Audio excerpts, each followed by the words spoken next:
여러분 혹시 주호영이 절에 돌아다니는 거 아세요? 이거 모르는 사람들이 생각보다 많더라고요. 주호영이 절에 들어간 걸 모르는 사람들이 많은데 어쨌든 간에 칩거를 끝내고 절에서 칩거하고 있었는데 이것을 끝내고 돌아온다고 합니다. 주호영이. 원내대표로 돌아올 것 같습니다. 그러면서 주호영이 18석 다 가져가라. 민주당. 법사위가 가장 중요한데 지금까지 법사위가 결국에는 모든 법안이 통과될 때 법사위를 통과해야 되거든요. 그랬고 최종 결정문이라고 볼 수 있는 게 법사위입니다. 그 법사위는 그래도 대한민국의 관행상, 국회 관행상 야당에 주는 것이 관례였는데 이 관례를 깨고 민주당이 가져간다고 하니까 야, 그럴 바에야 법사위에 안 줄 거면 너네 18석 다 가져가라. 우리 다 필요 없어. 이렇게 얘기를 하고 있습니다. 그런데 뭐 이럴 수밖에 없는 것도 있어요. 사실. 그런 부분도 있다. 이건 제가 뒤에 가서 좀 더 말씀을 드리도록 하겠습니다. 국회의사 일정 정상화 수순을 밟을 것 같다. 아무것도 얻지 못하고 돌아옵니다. 주호영. 뭐 익숙합니다. 이제 미래통합당. 네, 땡큐넥스트님이 절에 간 이유가 뭐냐 하는데 쇼하러 갔죠. 쇼하러 갔는데 쇼도 안 먹힌다. 황교안이 당대표가 된 이후에 지금까지 미래통합당이 뭐 하나 얻어온 게 없어요. 뭐 하나 얻어온 게 없다. 민주당이 하려는 거, 문재인이 하려는 거 단 하나도 못 막은 지 지금 1년이 훌쩍 넘어가고 있습니다. 황교안이 당대표가 된 이후에 민주당이 하려는 것과 문재인이 하려는 걸 한 번도 막은 적이 없다. 이번 주 중에 국회에 복귀하기로 가닥을 잡았다. 미래통합당 원내대표인 주호영이 또 삼고초려 쇼를 했어요. 주호영이 열심히 김종인을 모셔오려고 노력을 했고 이제는 김종인이 주호영을 다시 데려오기 위해서 쇼를 하는 이런 모습을 보이고 있는데 별로 뭐 감동은 없습니다. 국민들이 알지도 못합니다. 그런데 뭐 정치에 관심이 많은 사람들은 알죠. 이게 얼만큼의 뭐 국민들의 민심을 가져올 수 있을지 모르겠을 때 저는 거의 없다고 봅니다. 거의 뭐 이 쇼는 의미가 없었다.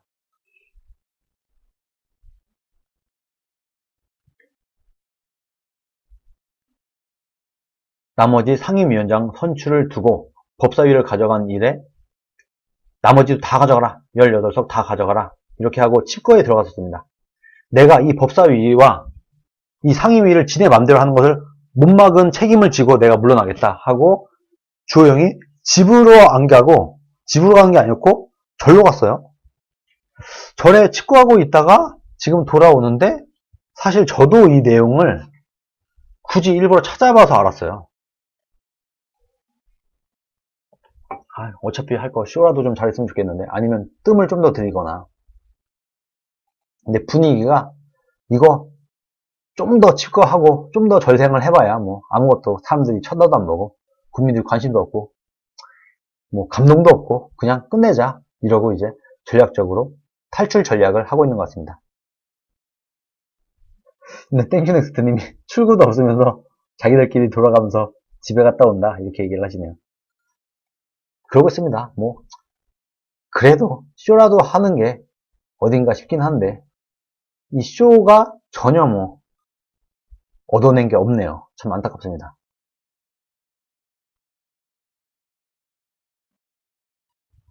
주 원내대표는 박병석 국회의장이 통합당 의원들을 상임위에 강제 배정한 데에 대해서는 철회를 추진할 거다 이렇게 얘기를 했습니다. 이거는 철회해야 됩니다. 애들 장난도 아니고 세상에 국회의장이 민주당이 상임위원들을 강제 배정하는 게 이게 말이 됩니까? 이건 너무나 어처구니 없는 일이기 때문에 이건 말이 안 되니까 이것은 당연히 철회를 주장을 해야 되고 이 상임위에 참여를 해서는 안 됩니다. 미래통합당은. 참여하는 순간 그냥 들러리 되는 거예요. 이중대 되는 거예요. 박병석이 국회의원 당신은 여기 당신은 여기 무슨 쫄입니까? 장기 말이 쫄들입니까? 가는 대로 가게? 이건 정말 황당한 일이니까 이것은 절대로 받아들여도 안 된다. 이건 자존심도 아니고 이건 솔직히 말이 안 되는 겁니다. 이건 정말 희한한 일을 하고 있는 거예요. 민주당도.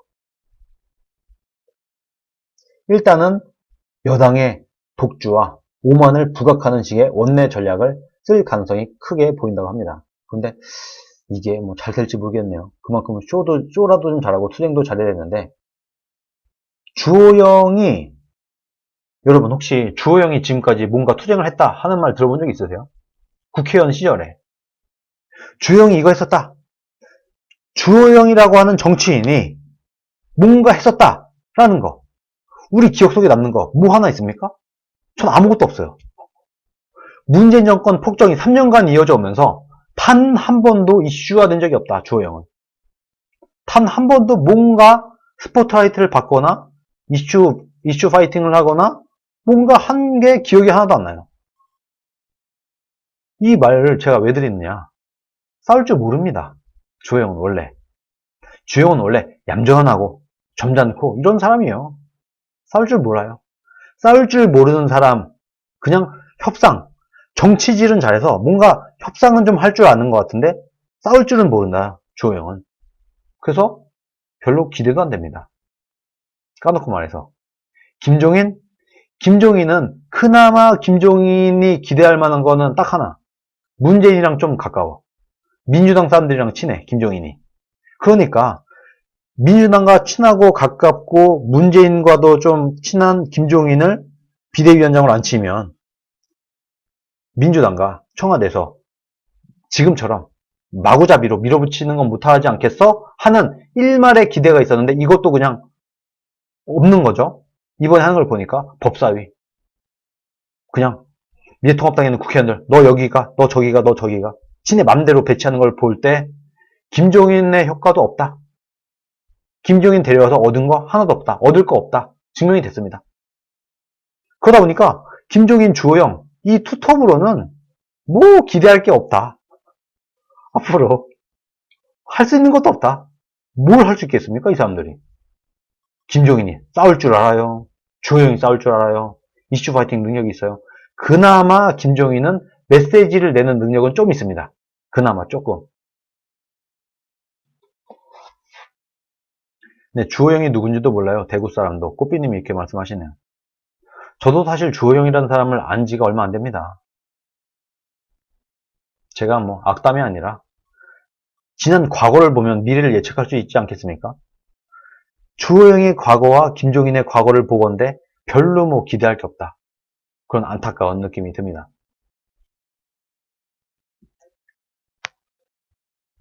상임위 간사를 중심으로 의사일정에 참여하면서 여당의 독주와 오만을 부각하는 원내 전략을 쓸 것 같은데 별로 기대는 안 됩니다. 뭐 투쟁이 없으니까, 주호영 점잖은 사람이니까. 그런데 왜 아무것도 얻지도 못하고 전격적으로 국회 복귀를 하냐? 위급한 한반도 긴장 상황 등이 고려된 것으로 보인다. 안보 위기, 이런 상황 때문에 이런 상황에서도, 국가의 위기 앞에서도 이렇게 정쟁을 하고 있으면 오히려 국민들의 눈밖에 날 수도 있다. 이렇게 눈치를 보는 겁니다. 그래서 정쟁을 뒤로하고 여야가 머리를 맞대야 한다는 여론이 확산되는 마당에 자칫 제1야당 원내 수장의 공백이 길어질 경우에 정치적 부담이 커질 수 있기 때문이다 라고 얘기하는데, 이렇게 생각하는 사람은 없습니다. 그냥 탈출 전략을 이렇게 떠드는 것 같아요. 근데 별로 공감이 안 가죠. 이러면 안 되는 겁니다. 이러면 국민들의 민심을 가져올 수 없는 겁니다. 공감이 안 가. 전혀 공감이 안 가. 지금 민주당이 안보나 이런데 신경을 쓰고 있어 보입니까? 전혀 공감이 안 가는 메시지를 내놓고 있습니다. 실제 지난 주말 주 원내대표 설득을 위해서 법조사를 찾아 삼고 초려한 김종인 비상대책위원장과 초선 의원들도 이 같은 얘기를 전달했다. 탈출 전략을 이렇게 짰나 보죠. 머리맡 대고. 국민들은 전혀 납득이 안 가는데. 일단은 형식적으로라도 재신임 절차를 밟을 것 같다. 이런 얘기도 나오고 있습니다. 그런데 상황이 이러다 보니까 민주당도 복귀하는 주 원내대표를 협상 테이블로 끌어들이기 위해 채찍보다는 당근 전략을 쓸 것 같다. 이렇게 예측이 되고 있습니다. 그런데 글쎄요. 저는 제 생각은 어차피 이렇게 된 거, 어차피 니네 독재체제로 가라 하고 18석을 다 줘버리는 게 상책일 수도 있다. 저는 그렇게 보고 있습니다. 그렇게 생각을 하고 있었는데 홍준표 의원도 그런 비슷한 얘기를 본인의 페이스북에 올렸습니다. 오늘이죠. 작년 총선을 앞두고 TV 홍카콜라를 통해서 책임정치 구현 차원에서 총선에서 과반수를 넘기는 정당이 미국처럼 모든 상임위원장을 독식하는 것으로 하자고 제안을 한 적이 있었습니다. 자, 그런데 원래 그렇게 하려면 총선 전에 여야가 이를 합의해야 하고 국회 결정도 지금의 소위 헌진화법처럼 5분의 3 결정이 아니라 과반수로 결정을 하는 국회법 개정이 다시 이루어져야 한다고 했습니다. 이렇게 하고 나서 선거를 하고 그 선거 결과에 따라서 이 합의한 대로 하자라고 하는 게 순서였다. 그렇게 해야 파인이 없는 국회가 되고 여야 협친이 이중대 정당인이 하는 시비도 없어진다. 사실 다른 정치 이념을 가진 정당이 협치라는 허울 좋은 미명 아래 억지 동거를 강요당하는 모습은 정상적인 정당 정치는 아닙니다. 자신들이 집권한 시기에는 자신들의 뜻대로 책임 정치를 할 수 있는 체제가 되어야 국민들의 선택이 보다 이성적이고 보다 합리적일 수 있고 책임 소재도 분명해지기 때문입니다. 가장 핵심적인 부분이 책임 소재죠. 지금 막 야당이 반대해서 우리가 못했느니 이런 말 하지 마라. 지금 우리나라는 국가가 잘못되었을 때 책임 소재가 좀 애매해요. 서로 상대방 탓을 해. 서로 여는 야 탓하고 야는 여 탓하고 서로. 그래서 이것을 이성적이고 합리적이게 할 수 있고 특히 책임 소재를 분명히 하기 위해서라도 그래 과반수 이상 얻어간 정당이 나오면 그 정당이 책임지고 이끌어 가자. 그렇게 가자. 그렇게 바꾸자. 전례에 어긋나게 일방적으로 국회 상임위원장 선출이 되었고 지금 이미 그렇게 되었죠. 관례도 없고 전례도 없는 일방적 국회 상임위원장 선출이 되었습니다. 야당이 전 상임위원장을 모두 가져가려고 하는 마당에 굳이 나눠먹기 상임위 배분에 집착할 필요가 있을까요? 없다는 얘기죠. 그래, 너네 다 가져라. 이참에 책임 정치 구현 차원에서 새롭게 국회법을 바꾸고 늦었지만 홍준표가 제안했던 요거죠. 국회 결정도 과반수 결정으로 하게 하자. 그리고 과반을 넘게 가져간 정당이 다 그냥 알아서 해라. 책임 정치를 해라. 그것을 이제라도 바꾸자. 이참에 바꾸자. 이참에 책임 정치 구현 차원에서 국회법을 바꾸고 과반수 넘긴 정당에게 모든 책임을 지게 하는 전통을 만들어보자. 어차피 이렇게 된 거. 니네 다 가져가라. 법사위고 뭐 모든 위원장이고 니네 다 가져가.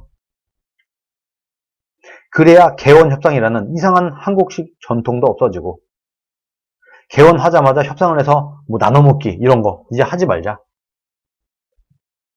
책임 정치가 정착되는 게 아닐까요?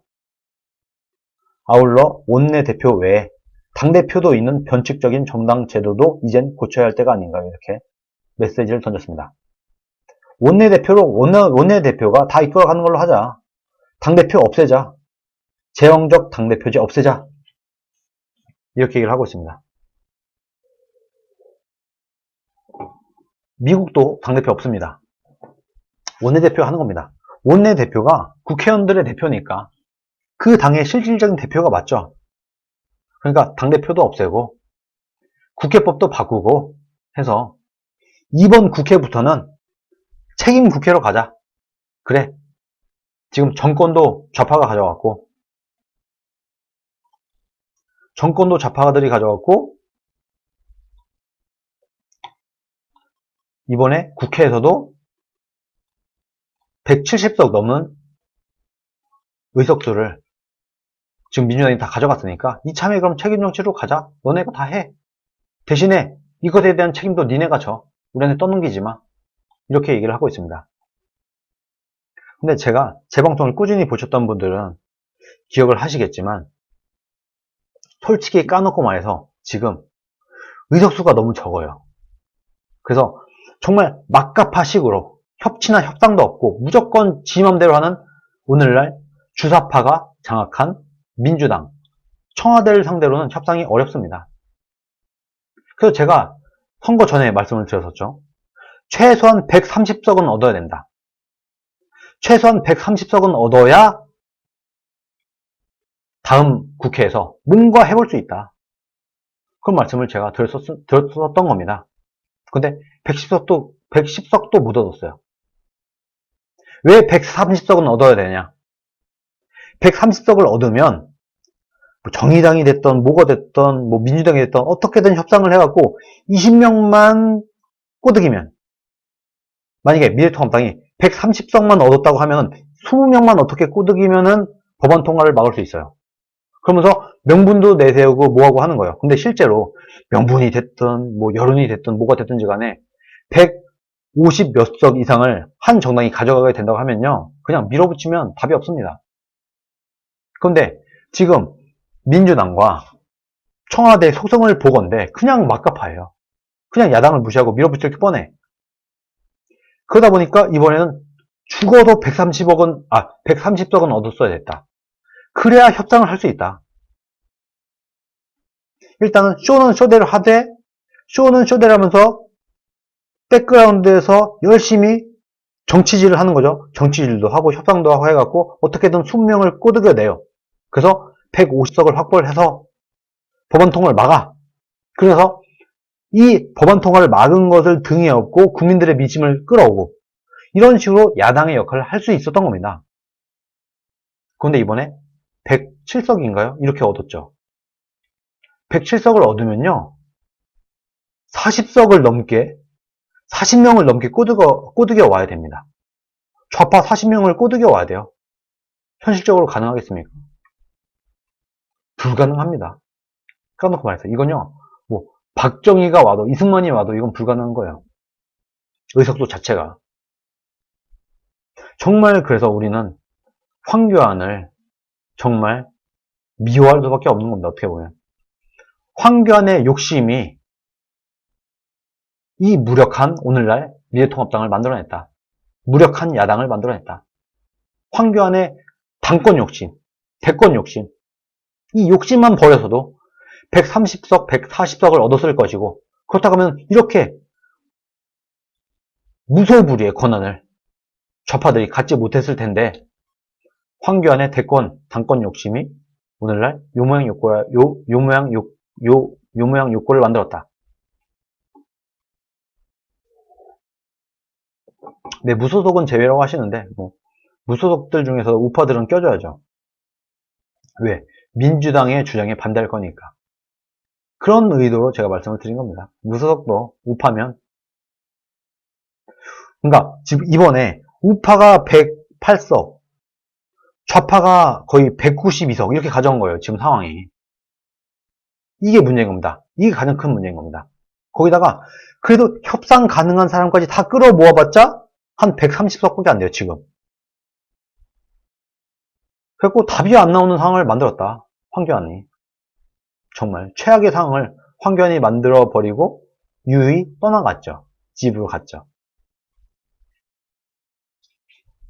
황교안이 거대 국회를 민주당에 4년을 줬죠. 네, 땡큐넥스님. 5년이 아니라 국회의원 임기는 4년이죠. 4년을 줬습니다. 그러다 보니까 황교안이 얼만큼 잘못한 거냐?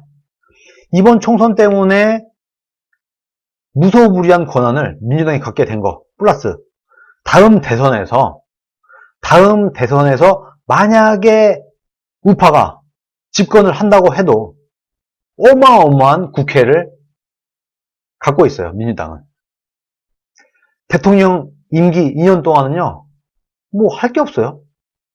대통령 임기 2년은 엄청나게 막강한 야당의 반대를 무릅쓰고 정권 초반을 맞이해야 됩니다. 대통령도 할 수 있을 게 별로 없을걸요? 이 다음에 뭐 홍준표가 됐든 누가 됐든 안철수가 됐든 누가 됐든지 간에 우파에서 대통령이 된다고 하더라도, 만약에 홍준표가 대통령이 된다고 하더라도 다음에, 그래도 힘들다. 너무 야당이 커. 국회가 완전히 지금 좌파가 장악을 해놓은 상태다 보니까 다음에 정권 교체를 해도 문제다. 못하면 더 문제지만 해도 참 답이 없다. 그런 상황을 만들어 놓고 유유히 집으로 갔습니다. 황교안은. 제가 요즘 황교안은 지금 집에 가서 얌전히 있지만 이런 상황을 볼 때마다 열받아요. 이런 상황을 누가 만들었냐. 이 좋은 상황에서 황교안만 아니었으면 적어도 130석, 140석은 할 수 있었을 이 상황에서, 이 좋은 상황에서 누가 이렇게 말아먹었냐. 황교안의 욕심이 다 말아먹은 거다. 황교안이 다 원지를 뒤집어 쓰고 있는 겁니다. 네, 율TV님, 그래도 제1야당이라 뭔가 던져주기는 할 겁니다. 하지만 그것도 받아서는 안 됩니다. 이럴 땐 철저히 책임에서 빠져나가는 게 비겁하지만 최선입니다. 네, 맞습니다.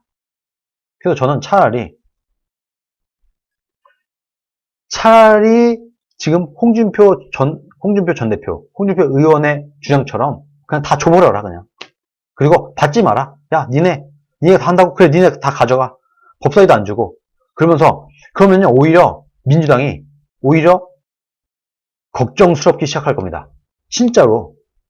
민주당도 잘할 자신 없을걸요, 지금. 경제 살릴 자신 없을걸요. 지금 김정은이 열심히 공격하고 있잖아요. 방법이 없을걸요? 야당의 협조가 필요할 겁니다. 민주당도. 그리고 민주당도 18개 상임위를 다 독식을 하고 법사위까지 다 가지고 오고 그런 상황에서 국회를 운영하기에는 굉장히 부담스러울 거예요. 왜? 못했을 때 야당을 다 탈 수가 없어, 도저히. 빠져나갈 구멍이 없어. 이것을 오히려 지렛대로 삼아서 오히려 협상을 해야 된다. 야, 우리한테 상임위원장 자리를 주려면 우리의 협조를 원하면 법사위 내놔. 예결위 내놔 하면서 협상을 해갖고 법사위도 가져오고 예결위도 가져오고 야당의 어느 정도 대우를 해줄 수 있을 만큼의 협상을 해라. 이것을 오히려 지렛대 삼아서 지금 홍준표 의원 같은 경우도 이렇게 말을 했죠. 정말 여기에 뭔가 딜을 쳐갖고 뭔가 하나씩 얻어내는 이런 바보 같은 짓거리 하지 말고 아예 화끈하게 그냥 다 줘버리고 책임을 다 니네가 져라 하든가 아니면 이것을 지렛대 삼아서 더 많이 얻어내든가 확실히 야당의 역할을 할 수 있도록 뭔가를 얻어내든가 둘 중에 하나는 해야 된다.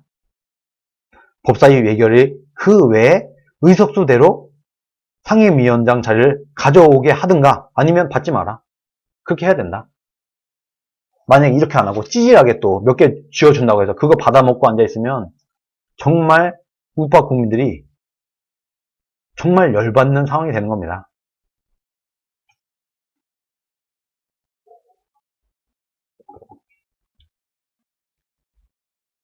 네, 그러니까 대표님의 큰 수라니까요. 네, 꾸삐님 이렇게 말씀하시는. 민주당 산소호흡기 달아주는 기회주의자 김종인, 주호영, 황교안. 황교안이 저는 사실 오늘날 이 모양 요건을 만든 가장 큰 책임이 있는 사람은 첫 번째 황교안, 두 번째 김영호, 1등은 황교안, 최악의 상황을 만든 1등 공신 황교안, 2등 공신 김영호, 3등 공신 김세연, 이석연, 그 외 작탕, 그리고 5번째 정도가 김종인. 이 정도가 될 것 같습니다. 6번째가 주호영. 이 정도 될 것 같습니다.